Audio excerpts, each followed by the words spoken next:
السلام علیکم. چینل 99 پر پروگرام ہے ہیلتھ از لائف اور میں ہوں یاسر عباس.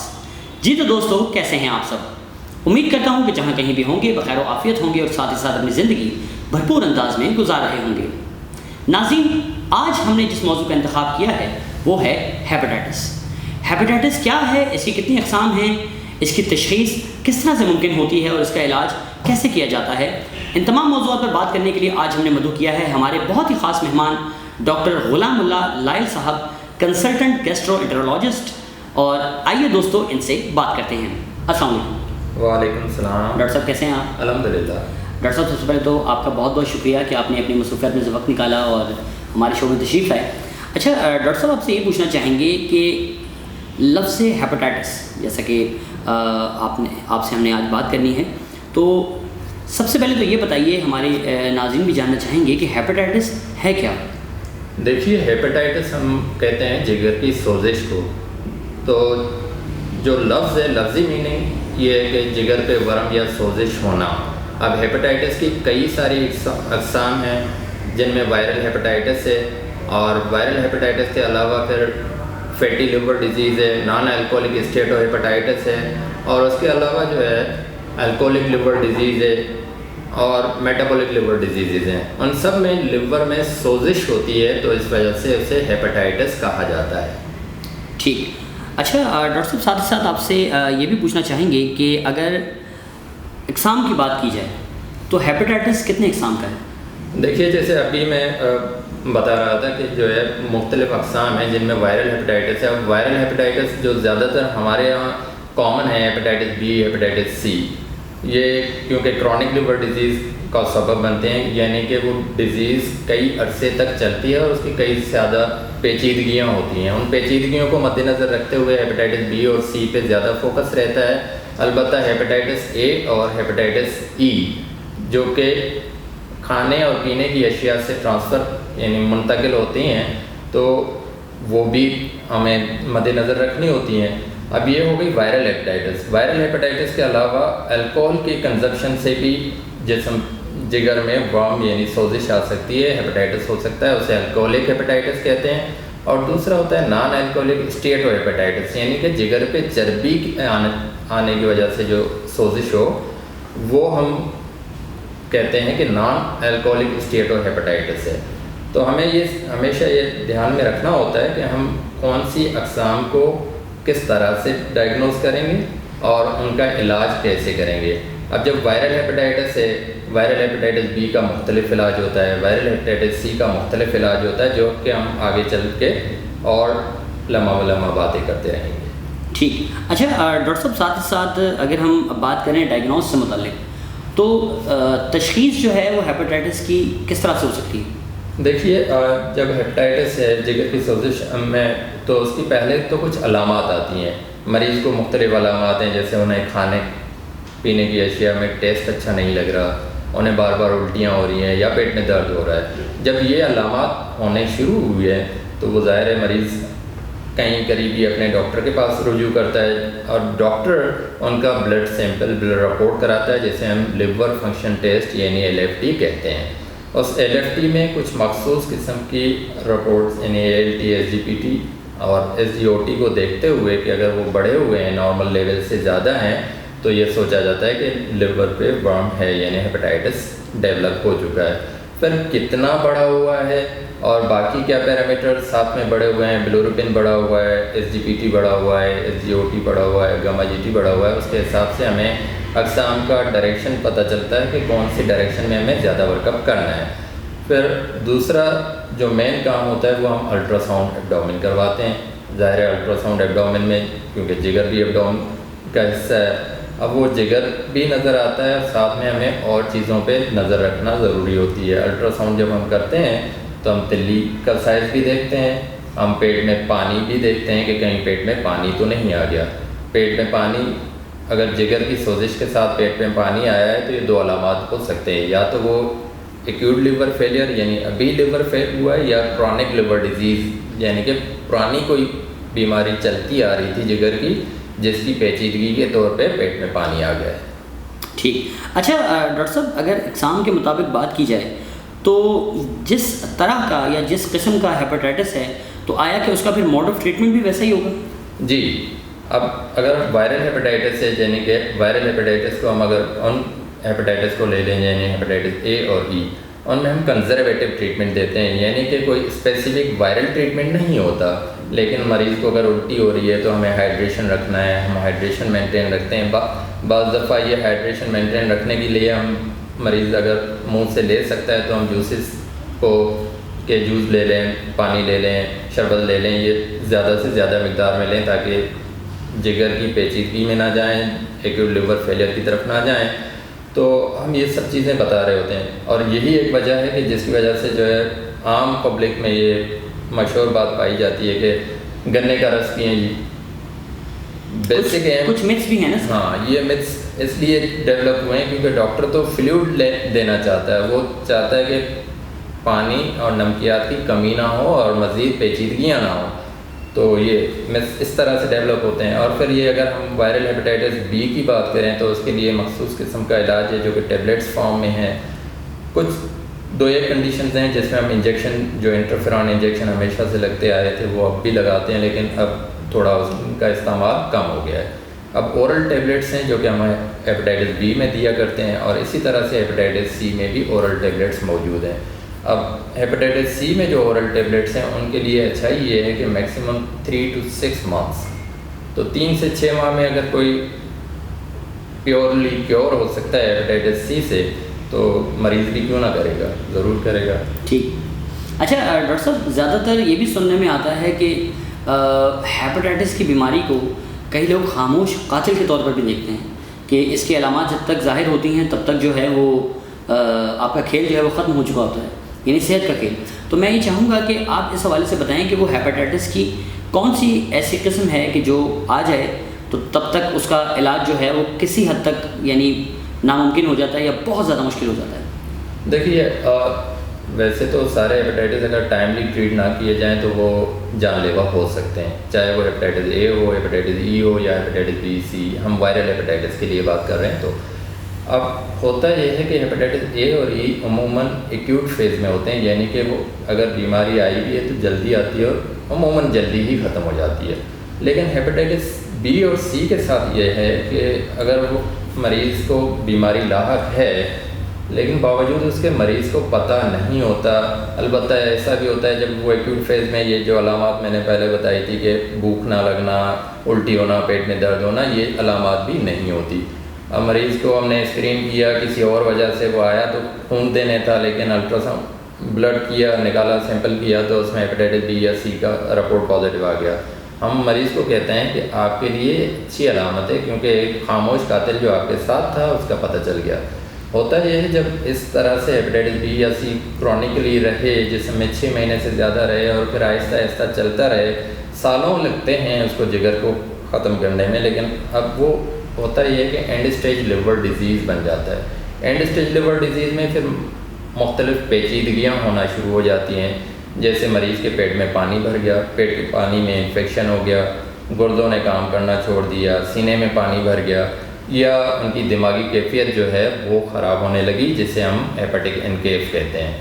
تو اور بعض دفعہ اللہ نہ کرے کسی کو ہو، لیکن ہوتا ہے مریضوں کو، اگر بہت ہی عرصے سے چلتا آ رہا ہو ہیپاٹائٹس بی یا سی تو ان کو جگر کا کینسر بھی ہو سکتا ہے، جو کہ جگر کا کینسر تو کہیں کا بھی ہو، خطرناک مرض ہے۔ بالکل ایسا ہی۔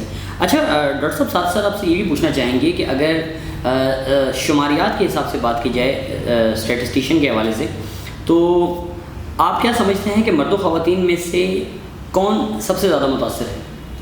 دیکھیے، ہمارے یہاں ہوتا یہ ہے کہ ہم ہیپاٹائٹس بی اور سی کو اگر دیکھیں، جو وائرل ہیپاٹائٹس ہیں جو کہ زیادہ کامن ہے ہمارے معاشرے میں، ان میں مرد زیادہ افیکٹڈ ہیں۔ وجہ اس کی یہ ہے کہ ہمیں کئی دفعہ باربرس کی شاپ پہ جانا ہوتا ہے، وہاں سے لگتا ہے، یا پھر مرد حضرات جو ہے وہ باہر کئی ایسے کام کرتے ہیں جن میں خون کی منتقلی کا اندیشہ رہتا ہے، تو اس کے لیے ذرا سا خون 0.001 ml تک کا بھی اگر منتقل ہو جائے، آلودہ خون یعنی کہ مریض کا خون کسی نارمل انسان کو لگ جائے تو اس سے منتقل ہونے کا اندیشہ ہوتا ہے۔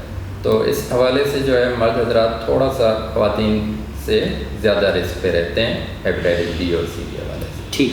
اچھا ڈاکٹر صاحب بچوں کے حوالے سے اگر بات کی جائے تو کیا یہ بیماری بچوں میں بھی پائی جاتی ہے؟ جی بچوں میں پائی جاتی ہے. اب اس کی 2 وجوہات ہوتی ہیں. سب سے پہلی وجوہات ہوتی ہے کہ ماں سے بچے میں ٹرانسفر ہونا. ماں سے بچے میں ٹرانسفر ہونے کو بھی اب روکا جا سکتا ہے, کسی بھی حد تک لمٹ کیا جا چکا ہے. ماں سے بچے میں منتقلی ہیپیٹائٹس بی میں زیادہ کامن تھی, اور اب چونکہ اس کے لیے امیونوگلوبولنس موجود ہیں, ویکسین موجود ہے, اور پھر ماں کو اگر وائرل لوڈ زیادہ ہے ڈیورنگ پریگنینسی بھی تو ہم ٹریٹمنٹ شروع کروا دیتے ہیں آخری سے ماہی میں, یعنی لاسٹ ٹرائمیسٹر آف پریگنینسی کے دوران ہی ہم علاج شروع کر دیتے ہیں. اس سے یہ ہوتا ہے کہ جو پہلے یہ ٹرانسمیشن اپ ٹو 90% اس کو ہم نے ریڈیوس کر لیا ہے ایز این ہول. اگر ہم دنیا بھر کی بات کریں, ہمارے ملک میں بھی اب کافی حد تک ظاہر ہے چیزیں امپروو ہوتی رہی ہیں, وہ ہو رہی ہیں, اینڈ آئی ہوپ کہ اور بہتر ہو. ٹھیک. ڈاکٹر صاحب یہیں سے گفتگو کا دوبارہ آغاز کریں گے. ناظرین یہاں پر لیتے ہیں ایک چھوٹا سا وقفہ, تو کہیں مت جائیے گا, ہمارے ساتھ رہیے گا.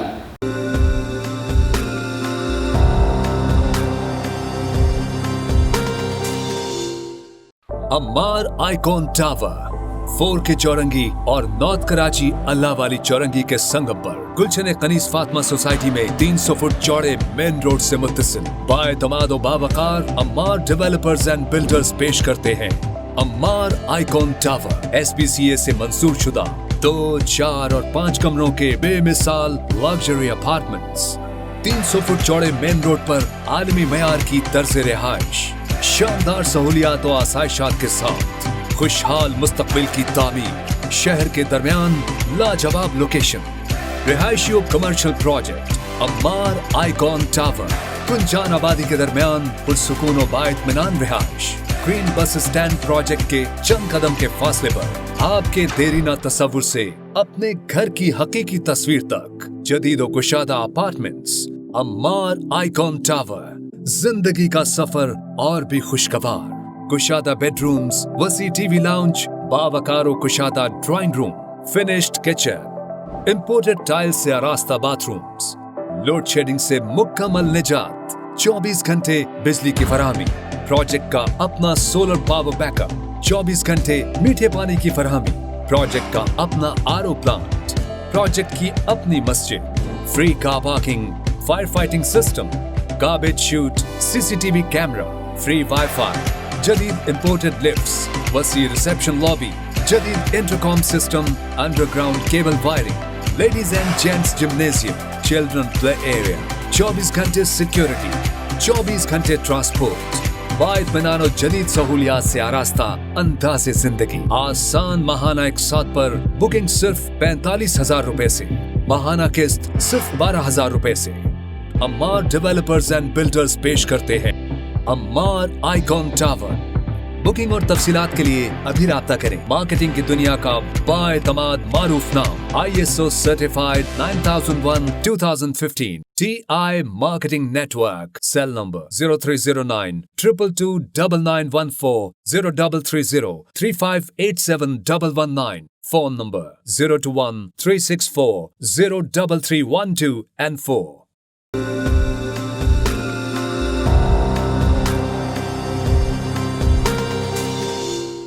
Welcome back. ناظرین ڈاکٹر غلام اللہ لائل سے اس وقت گفتگو کا سلسلہ جاری ہے, تو آئیے گفتگو کو آگے بڑھاتے ہیں. اچھا ڈاکٹر صاحب آپ سے یہ بھی پوچھنا چاہیں گے کہ کن چیزوں کے زیادہ استعمال کی وجہ سے ہیپیٹائٹس کا خطرہ بڑھ جاتا ہے؟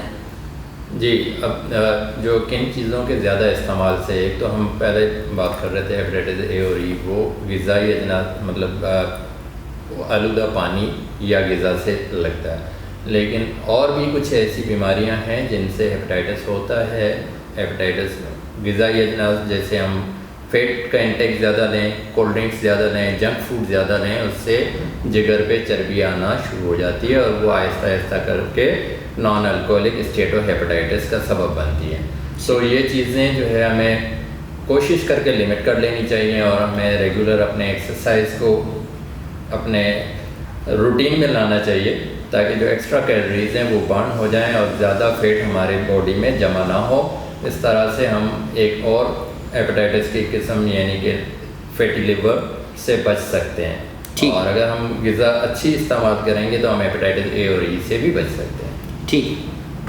اچھا ڈاکٹر صاحب ساتھ ساتھ آپ سے یہ بھی پوچھنا چاہیں گے کہ معاشرے میں آگاہی کے لیے خاص طور پر اگر ہم ہیپاٹائٹس کی بات کریں تو آپ کے خیال میں ابھی بھی کتنی زیادہ ضرورت ہے اس کے حوالے سے آگاہی دینے کی؟ جی یہ ایک بہت اہم موضوع ہے کہ ہمیں آگاہی پہ زیادہ کام کرنا چاہیے. جتنی زیادہ آگاہی ہوگی اتنا ہی ہم ہیپاٹائٹس کو پریونٹ کر سکتے ہیں, چاہے وہ نان بلڈ ٹرانسمیشن ہو یعنی کہ ہیپاٹائٹس بی اور سی کی بات نہ بھی ہو. ہیپاٹائٹس اے ای اور نیش سے ہم کیسے پریونٹ کر سکتے ہیں وہ ہم جیسے ابھی بات کر رہے تھے کہ صاف شفاف کھانا کھائیں, ہم فیٹ کا استعمال کم کریں, ہم ایکسٹرا کیلوریز کا استعمال کم کریں, ریگولر ایکسرسائز کریں. اس سے ہم ایک حصہ جو ہے جو کہ ہیپاٹائٹس بی اور سی کے علاوہ دوسرے ہیپاٹائٹس کے اقسام کو بھی پریونٹ کر سکتے ہیں. اور ہیپاٹائٹس بی اور سی کے لیے زیادہ کام ہو رہا ہے اور ابھی اور زیادہ ہونا چاہیے, جس میں اویئرنیس دو حساب سے, ایک پریونشن, دوسرا کہ اگر ہو گیا ہے تو اس کا ٹریٹمنٹ. ان دونوں کے لیے آگاہی بہت زیادہ ضروری ہے. پریونشن کیسے ہونا ہے کہ خون کی منتقلی کو کم سے کم کیا جائے. ایک تو جب بلڈ ٹرانسفیوژن کی ضرورت ہے تو ایک اچھی مستند بلڈ لیبارٹری سے بلڈ لیا جائے اور وہی لگایا جائے. اور اس کے علاوہ یہ کیا جائے کہ اگر آپ باربر کی شاپ پہ جاتے ہیں تو آپ نئے بلیڈ کے لیے ریکویسٹ کریں کہ نیا بلیڈ استعمال کیا جائے. اور اگر کہیں آپ کو انجیکشن لگوانا ہے, ڈرپ لگوانا ہے, تو وہاں آپ انجیکشن کے لیے نئے انجیکشن نئے سرنج کی ریکویسٹ کریں. اور جب ہیپاٹائٹس بی کے لیے ویکسینیشن کا ہو تو ویکسینیشن ضرور کروائیں. اپنی فیملی میں کوئی بھی اگر ہیپاٹائٹس بی سے ویکسینیٹڈ نہیں ہے تو وہ ویکسینیشن کروا لی جائے تاکہ وہ بہتر ہو جائیں. اور ہیپاٹائٹس سی میں چونکہ کوئی ویکسین نہیں ہے تو کسی کو اگر ہو گئی ہے تو وہ اپنا ٹریٹمنٹ ٹائملی کرا دے تو اس سے آگے منتقلی کے چانسز کم ہو جائیں گے اور بلکہ ختم بھی ہو سکتے ہیں. ٹھیک. اچھا ڈاکٹر صاحب سرجیکل پوائنٹ آف ویو سے اگر بات کی جائے تو آیا کہ ہیپاٹائٹس کی کوئی ایسی قسم یا ایسی سٹیج ہے کہ جس میں اس کی سرجری بھی کرنی پڑے؟ جی یہ جو ہیپاٹائٹس کے حوالے سے سرجری کو ہم دیکھیں تو یہ دو موضوع پہ ہمیں سرجری کی ضرورت ہوتی ہے. ایک یہ ہوتا ہے کہ کسی کو اگر جگر کا کینسر ڈیولپ ہو چکا ہے یعنی ہیپاٹوما, اس کی کچھ مخصوص سائز ہوتی ہے کہ اتنے سائز پہ اتنی کنڈیشن پہ ہم سرجری کر سکتے ہیں, یہ ریسیکٹ کر سکتے ہیں, یہ کینسر جو ہے کاٹ کے نکالا جا سکتا ہے. اور اس لیول تک اگر بڑھ جائے تو یہ جگر پورا نکال کے ٹرانسپلانٹ کیا جائے. ٹرانسپلانٹ ہم کہتے ہیں پیوندکاری. وہ عمل یہ ہے کہ جو ڈیزیزڈ لیور ہے وہ پورا نکالا جاتا ہے, باقی کسی زندہ انسان یا کسی ڈیزیز سے جگر لیا جا سکتا ہے. زندہ انسان سے لینے کے پروسیس کو لیونگ ڈونر لیور ٹرانسپلانٹ کا عمل کہتے ہیں. اور یہ عمل تو اب پاکستان میں بھی کافی زور و شور سے جاری ہے. ایک جو پیرامیٹر جو ابھی لیکنگ ہے وہ یہ ہے کہ اللہ نہ کرے کسی کا کوئی حادثہ ہوا ہے, باقی تو کوئی ان کے جگر کا کوئی عارضہ نہیں تھا, کسی اور وجہ سے انتقال ہوا ہے, ان کا جگر لے کے لگایا جا سکتا ہے, جو کہ انٹرنیشنلی کافی ممالک میں ایون مسلمان ممالک میں بھی یہ ہو رہا ہے. لیکن ہمارے یہاں بدقسمتی سے یہ نہیں ہو رہا, جبکہ یہ بھی ایک اچھا علاج ہے. ٹھیک. اچھا ڈاکٹر صاحب بات کی جائے اگر ہیپاٹائٹس میں پرہیز کی تو نارملی جو ہے وہ کن کن سٹیج پر کن کن چیزوں سے پرہیز جو ہے وہ بتا دیا جاتا ہے؟ دیکھیے اب ہیپاٹائٹس میں ہمیں غذا سے صرف یہ پرہیز, جیسے میں نے ابھی بھی پہلے کہا تھا کہ ہم کیلوریک انٹیک کو تھوڑا سا وہ کم کرتے ہیں کہ ایکسٹرا فیٹ نہ آئے, لیکن یہ نہیں ہے کہ بالکل ہی ابلا ہوا کھائیں, بالکل سادہ کھائیں, وہ پانی والی چائے پئیں, آپ قہوہ چائے پئیں, دودھ بھی استعمال نہ کریں. یہ جو چیزیں ہوتی ہیں بعض دفعہ یہ چیزیں بڑا ہی پیشنٹ کے لیے برا امپیکٹ چھوڑتی ہیں. ایک تو ذہنی طور پر بھی اس کو ہو جاتا ہے, ایک تو وہ اپنی بیماری سے لڑ رہا ہے اور اوپر سے پھر آپ یہ بھی نہ کھائیں, دودھ والی چائے نہیں پینا, جگر خراب ہو جائے گا. آپ صرف گنے کا رس پئیں. آپ جو ہے نا سالن میں ایک ذرا قطرہ آئل نہیں ڈالنا, ابلا ہوا کھائیں. اب ابلا ہوا کون کھا سکتا ہے؟ اور ظاہر ہے اگر ہم نہیں کھا سکتے کسی ڈیزیز آدمی کو جس کا ویسے ہی جگر کی عارضے میں مبتلا ہے, اس سے ہم کہتے ہیں کہ صرف ابلا ہوا کھاؤ جی, وہ تو اس سے کمزور ہو جانا ہے اس نے. اور دوسرے جو چیزیں ہیں جیسے ان میں جو ہے لمیات یعنی پروٹین اور البومن کی کمی ہوتی ہے، ہم ان کو جب کہتے ہیں کہ انڈا کھائیں، انڈے کا استعمال کریں، مرغی مچھلی کا استعمال کریں، تو وہ فوراً سے کہتے ہیں ڈاکٹر صاحب انڈا تو گرم ہوتا ہے. ایسا نہیں ہو سکتا. انڈے میں ہمیں جو چیز چاہیے جگر کے عارضے میں وہ ہے کہ پروٹینس آنے چاہیے، البومن آنا چاہیے، وہ آلریڈی انڈے میں ہوتے ہیں. لیکن کیا کہ ہمارا کانسیپٹ بنا ہوا ہے کہ یہ چیز گرم ہے، یہ ٹھنڈی ہے، تو وہ کانسیپٹ کو ہمیں تھوڑا سا ایریڈیکیٹ کرنا ہوگا. سر ایکچولی خود ساختہ حکمت بھی تو ہوتی ہے نا، وہ آپ کو پتہ ہے کہ ہر شخص کے اپنے اپنے اصول ہیں، تو وہ خود ہی بنا لیتا ہے کہ جی یہ چیز سے یہ ہوتا ہے، اس چیز سے یہ ہوتا ہے. لیکن ظاہر سی بات ہے کہ ایکسپرٹس جو ہیں وہی بہتر طریقے سے جانتے ہیں جو اس فیلڈ کے ماہر ہوں کہ کیا چیز بہتر ہے اور کیا چیز بہتر نہیں ہے. بالکل آپ کی بات 100% بجا ہے. اور ڈاکٹر صاحب خاص طور پر کہا جاتا ہے کہ جی ہیپاٹائٹس میں ایک کنڈیشن ایسی بھی آتی ہے کہ جی جگر جو ہے وہ خون بنانا بند کر گیا ہے. یہ نارملی ہم بہت زیادہ سنتے ہیں لفظ کہ جگر نے خون بنانا بند کر دیا ہے. اگر ایسا ہے تو یہ کس اسٹیج پر آتا ہے؟ دیکھیے یہ بڑا ہی مت کہہ لیں یا مس کانسیپٹ کہہ دیں، جگر کا کام خون بنانا ایڈلٹہڈ میں ہے ہی نہیں. صحیح. جگر خون نہیں بناتا، وہ تو سب انسانوں میں نہیں بناتا.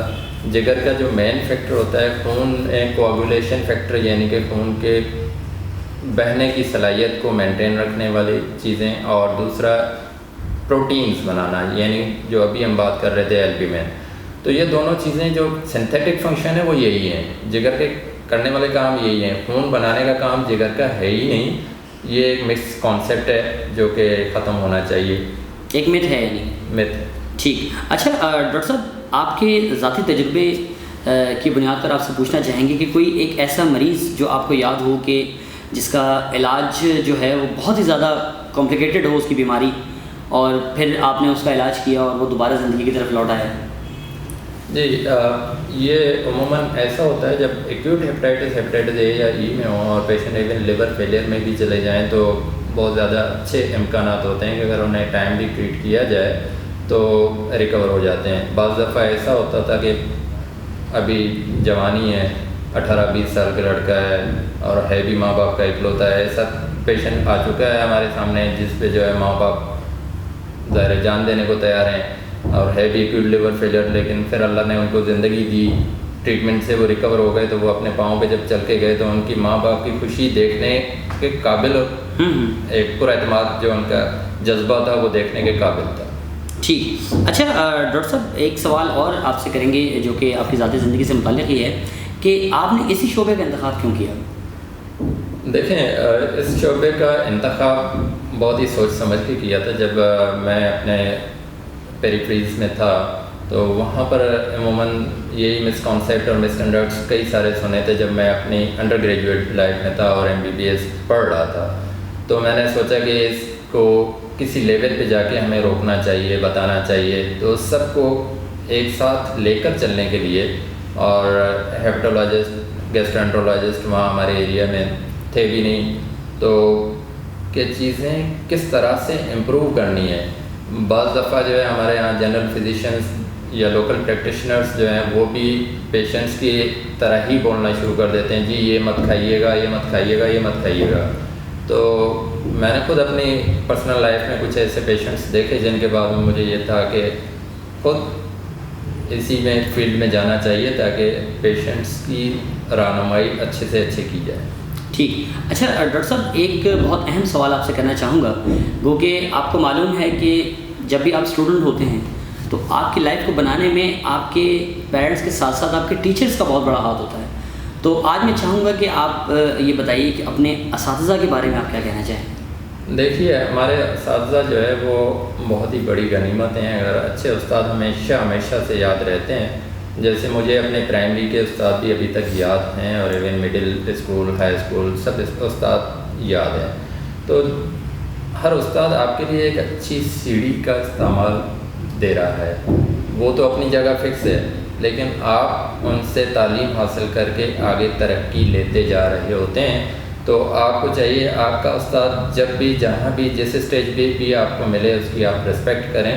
اور یہ ہمارے ریلیجیس پرسپیکٹو سے بھی ہے، اور اگر ہم ایتھیکل پرسپیکٹو بھی دیکھیں تو اس سے بھی ہمیں استاد کی سب سے زیادہ عزت کرنی چاہیے. ٹھیک. اور ڈاکٹر صاحب ساتھ ساتھ اگر بات کی جائے لائک فیوریٹ ٹیچر، تو آپ کی اس ایجوکیشن میں کوئی ایسے استاد جو آپ کو بہت یاد آتے ہیں؟ جی، اب ان کا ذکر کرنا بہت زیادہ ضروری سمجھتا ہوں. میرے مڈل اسکول کے ٹیچر تھے، اللہ ان کو جنت نصیب کرے. آمین. تو اب وہ یہاں اس دنیا میں ہمارے بیچ نہیں رہے، لیکن یہ تھا کہ جب سے میں اپنے ایجوکیشن کیریئر کو یاد کرتا ہوں یا یاد رکھتا آیا ہوں تو وہ مجھے سب سے زیادہ یاد رہتے ہیں سر محمد اسماعیل کنبہ. انہوں نے بڑا ہی اچھا ہمیں گروم کیا اس لیول سے.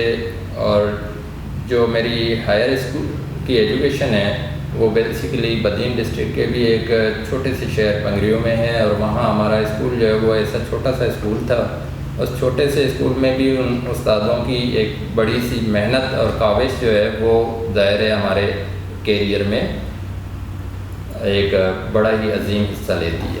ٹھیک. اچھا ڈاکٹر صاحب، چونکہ اس وقت ہم پروگرام کے بالکل آخری حصے میں ہیں تو میں یہ چاہوں گا کہ کوئی خاص پیغام جو آپ ہمارے ناظرین کو دینا چاہیں. جی، ناظرین کے نام ہمارے پاس سے ایک خاص پیغام یہ ہے کہ آپ اول تو ہیپاٹائٹس سے بچنے کے لیے جو احتیاط ہیں وہ ضرور کریں، جن میں غذا سے لے کر بلڈ ٹرانسفیوژن سے لے کر باربر کے پاس جانے تک آپ نے ہر اسٹیپ پہ اپنا احتیاطی تدابیریں استعمال کرنی ہیں. غذا میں آپ ایکسٹرا کیلوریز کا استعمال کم کر دیں، ریگولر ایکسرسائز کا استعمال کریں، اور پھر جب آپ باربر کے پاس جائیں تو نئے بلیڈ کے استعمال کی ریکویسٹ کریں. جب سرنج کا استعمال ضروری ہو تو آپ کوشش کریں کہ نئے سرنج کا استعمال آپ کے سامنے ہی ہو رہا ہو. بلڈ ٹرانسفیوژن کی ضرورت ہے تو مستند لیبارٹری سے بلڈ لیا جائے، اور ہیپاٹائٹس بی، ہیپاٹائٹس اے جن کی ویکسینس اویلیبل ہیں وہ ویکسینیشن خود بھی لگوائی جائیں اور اپنے بچوں کو بھی لگوائی جائیں. ٹھیک. ڈاکٹر صاحب آپ کا بہت بہت شکریہ کہ آپ نے اپنی مصروفیات میں سے وقت نکالا. ایک بار پھر انتہائی مشکور، انتہائی ممنون. اور خاص طور پر جو کہتے ہیں نا کہ بڑا اچھا لگتا ہے کہ جب ہم اپنے اساتذہ کو یاد کر رہے ہوں اور ان کا تذکرہ ہو، تو آج میرا بڑا جی چاہا کہ آپ سے جو ہے وہ اساتذہ کے متعلق بھی پوچھا جائے. ایک بار پھر آپ کا بہت بہت شکریہ ڈاکٹر صاحب کہ آپ تشریف لائیں. تھینک یو سو مچ. آپ لوگوں نے مجھے یہاں مدعو کیا اور اس کامن ٹاپک پہ بات کرنے کا موقع دیا، جس سے جو ہے ہماری عوام کے لیے بہتری کا موقع ملے اور ان کو ایک ایسا پیغام ملے کہ وہ اپنے آپ کو، اپنے اولاد کو، اپنے گھر والوں کو ہیپاٹائٹس سے بچا سکیں. تو اس کے لیے بہت شکریہ. تھینک یو سو مچ. جی ہاں ناظرین، یہ تھے doctor Ghulam Allah loyal, consultant گیسٹرو-انٹرولوجسٹ. آپ کو ہمارا پروگرام کیسا لگا اپنی رائے کا اظہار ضرور کیجیے گا. اور جاتے جاتے ایک اپیل کہ اگر ابھی تک آپ نے ہمارا چینل سبسکرائب نہیں کیا تو اسے ضرور سبسکرائب کیجیے، اور ساتھ ہی ساتھ بیل آئیکن کو لازمی دبائیے تاکہ ہمارا ہر نیا نوٹیفیکیشن آپ تک بر وقت پہنچ سکے. اپنے میزبان یاسر عباس کو دیجیے اجازت. اللہ حافظ.